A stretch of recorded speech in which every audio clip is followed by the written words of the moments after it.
Music by Mantu मनी। चढ़ते फागुन तू तो भइल बेहाया, नस देल हमर चोली साया।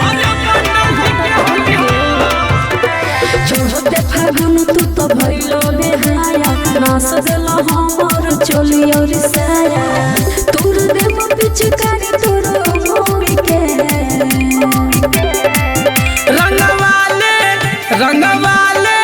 रंगवाले फुलह कटोरी के मंडल जिसे अपना ढोरी के। रंगवाले फुलह कटोरी के मंडल जिसे अपना ढोरी के।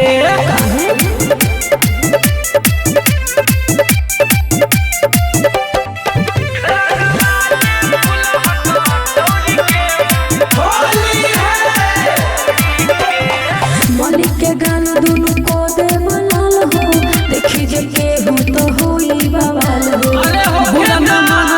हवे हो होली हमारा संगे मनल रंगोली। मलिक के गान दुनु को देव लाल हो, देखी जे केहू तो होई बवाल हो। बुरा न मनया जहवे हो होली हमारा संगे मनल रंगोली। लेके आइल बड़ रंग कमन घोरी के। अरे लाला कहा रंगवाले फुलह कटोरी के मंडल जिसे अपना ढोरी के। रंगवाले फुलह कटोरी के मंडल जिसे अपना ढोरी के।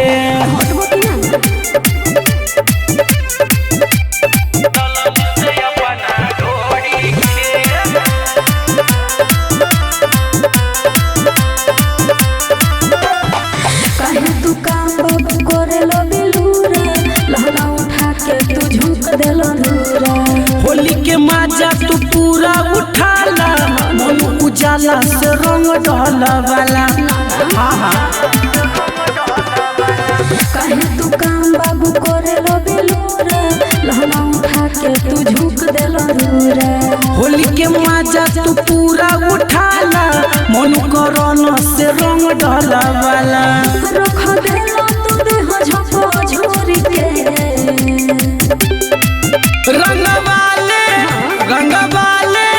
रंगवाले फुलह कटोरी के मंडल जिसे अपना ढोरी के। रंगवाले फुलह कटोरी के मंडल जिसे अपना ढोरी के। अरे रंगवाला हरी तो रंग लो।